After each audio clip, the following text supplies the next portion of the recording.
Everyone, welcome and welcome back to the channel. कैसे हैं आप सभी? आई होप आप लोगों की जो भी गवर्नमेंट एग्जाम के लिए जो आप प्रिपेयर कर रहे हैं उस सबकी प्रिपरेशन बहुत अच्छी चल रही होगी।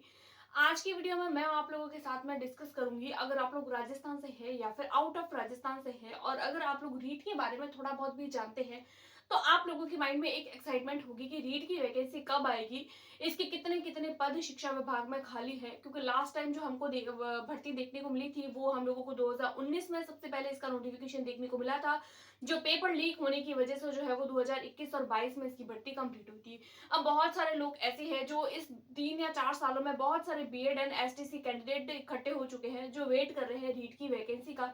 तो कई कई बारी तो लोगों को ये भी नहीं पता होता है कि रीट है क्या। तो सबसे पहले तो मैं आप लोगों को बताऊंगी कि रीट क्या होता है, किस तरीके से ये आपका एग्जाम होता है, कौन कौन इस एग्जाम के लिए अप्लाई कर सकता है, एलिजिबिलिटी क्या होती है और मैंने ऐसा क्या किया था अपने एग्जाम को क्वालिफाई करने के लिए। हम ऐसा क्या करें कि हम इस एग्जाम को एक बारी में ही फर्स्ट अटेम्प्ट में ही क्लियर कर पाए। उसके अलावा बात करेंगे कि इसकी वैकेंसी जो है वो आप लोगों को कब तक देखने को मिलेगी और कितने कितने पदों पर देखने को मिल सकती है। इन सब के बारे में आज की वीडियो में मैं आप लोगों के साथ में डिटेल में डिस्कस करूंगी। तो फिर चलिए बिना किसी देरी के वीडियो को स्टार्ट करते हैं। सबसे पहले मैं आप लोगों के लिए बात करूं कि रीट होता क्या है, तो देखिए रीट जो होता है वो आप लोगों का एक राजस्थान में थर्ड ग्रेड टीचर बनने के लिए एक एलिजिबिलिटी क्राइटेरिया का टेस्ट होता है, यानी कि ये एक एलिजिबिलिटी टेस्ट होता है। 150 नंबर का ये पेपर होता है। ये जो पेपर होता है वो आप लोगों का दो पार्ट्स में डिवाइडेड रहता है। अब दोनों पार्ट्स का डिवाइड का क्या मतलब है कि क्या हर एक कैंडिडेट को दोनों भाग का एग्जाम देना होता है? तो देखिए ऐसा नहीं है। देखिए मान लीजिए आप लोगों ने बीएसटीसी किया है, तो बीएसटीसी किया है तो आप लोग बीएसटीसी किसके बाद में करते हैं? 12th के बाद में ही तो करते हैं। तो 12th के बाद में अगर आप लोगों ने बीएसटीसी किया है तो फिर आप लोग पेपर 1 दे सकते हैं, जिसको हम लोग लेवल 1 के नाम से भी जानते हैं। और इस दौरान आप लोगों को 1 to 5th क्लास का टीचर बनाया जाता है। सेकंड, अगर मैं बात करूं, अगर आप लोगों ने ग्रेजुएशन प्लस साथ ही साथ अगर आप लोगों ने बीएड किया है तो आप लोग पेपर 2 देते हैं, पेपर 2 के लिए अप्लाई कर सकते हैं, जिसको हम लोग जो होता है वो लेवल 2 के नाम से जानते हैं। और ये जो एग्जाम होता है इसको देने के बाद में आप लोगों को 6, 7, 8 यानी 6 to 8 का क्लास टीचर बनाया जाता है। ये कुछ बेसिक बेसिक बातें हो गई आप लोगों को इसको लेकर। अब देखिए जब लेवल 1 होता है और लेवल 2 होता है, क्या इसके जो एग्जाम पैटर्न होता है, देखिए दोनों का जो एग्जाम पैटर्न होता है, जो पेपर पैटर्न होता है वो सेम रहता है, सेम ही दिन एग्जाम करवाया जाता है। बस थोड़ा सा डिफिकल्टी लेवल चेंज होता है। क्या क्या चेंजेस होते हैं और किस तरीके से होता है और मेरी स्ट्रेटेजी क्या है, उन सब के बारे में मैं आप लोगों के साथ में धीरे धीरे डिस्कस करती हूँ। देखिए सबसे पहले अगर मैं बात करूं लेवल 1 की, तो देखिए लेवल 1 का एग्जाम जो होता है वो आप लोगों को बीएसटीसी करने के बाद में देना होता है। इसमें आप लोगों को 1 to 5 के लिए एलिजिबल किया जाता है। 1 to 5th क्लास के आप लोग टीचर बन सकते हैं। ये जो आप लोगों का पेपर होता है वो टोटल जो पेपर होता है वो 150 मार्क का होता है, यानी कि इसमें किसी भी तरीके की नेगेटिव मार्किंग नहीं होती है। 150 क्वेश्चन होते हैं एंड 150 नंबर का ही ये पेपर होता है, यानी पर मार्क के लिए आप लोगों को पर क्वेश्चन दिया जाता है, यानी पर क्वेश्चन के लिए पर मार्क आप लोगों के लिए फिक्स्ड रहता है। नेगेटिव मार्किंग नहीं होती है, इसीलिए सारे क्वेश्चंस अटेम्प्ट करने हम लोग जरूरी समझते हैं।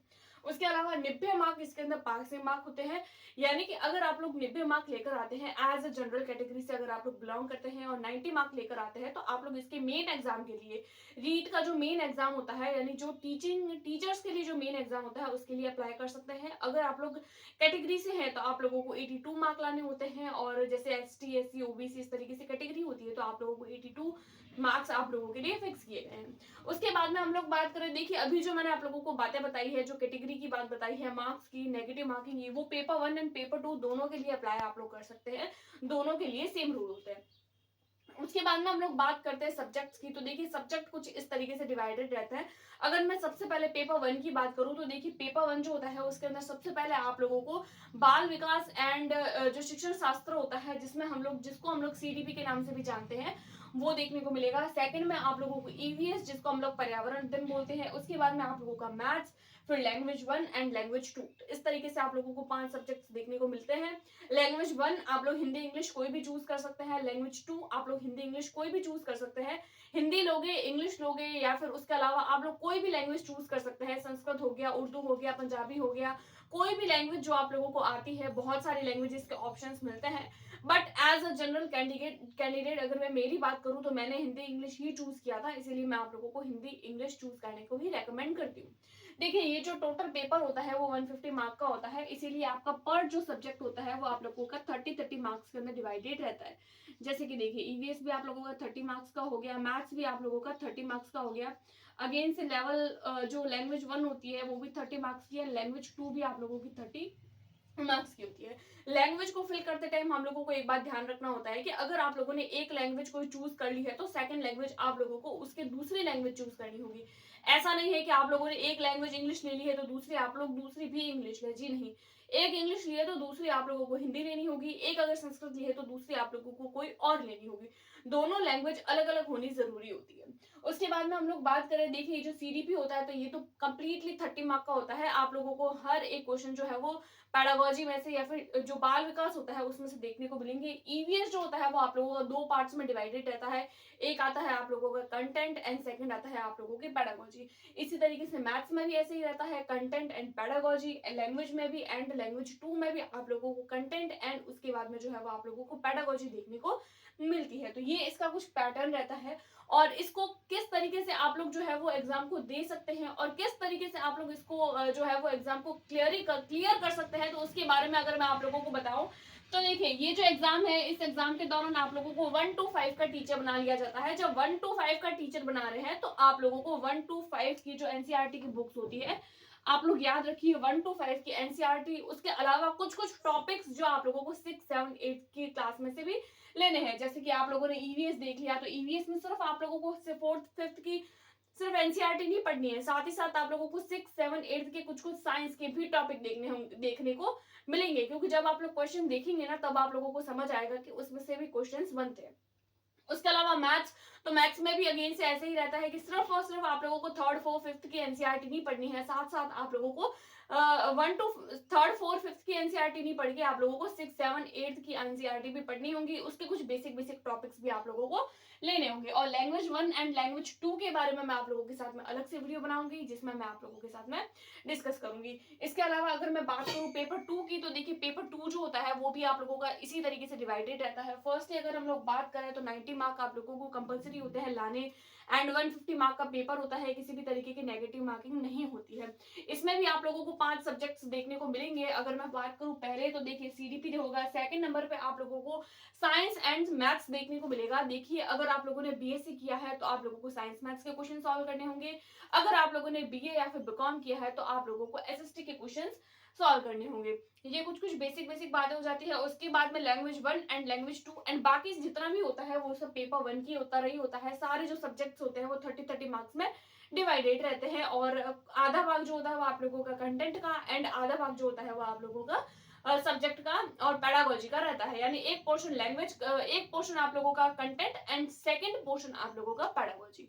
तो ये कुछ कुछ बात हो गई आप लोगों के रीट एग्जामिनेशन को लेकर। अब इसकी तैयारी किस तरीके से करें, तो देखिए अगर मैं मेरी तैयारी की बात करूँ कि मैंने इसकी तैयारी किस तरीके से की थी, तो मैंने मेरी तैयारी के टाइम पे सिर्फ 2 ही बातों का ध्यान रखा था। 2 नहीं 3 बातें बोल सकते हैं अगर आप लोग एक बात को और ऐड करना चाहे तो। मैंने दिया था पेपर 2, क्योंकि मैंने बीएड कर रखा है, मेरा साइंस मैथ्स है। पेपर 2 दिया था और पेपर 2 देने के टाइम पे हम लोगों को ध्यान रखना होता है कि हम लोगों को 6 to 8 का क्लास टीचर बनाया जाता है।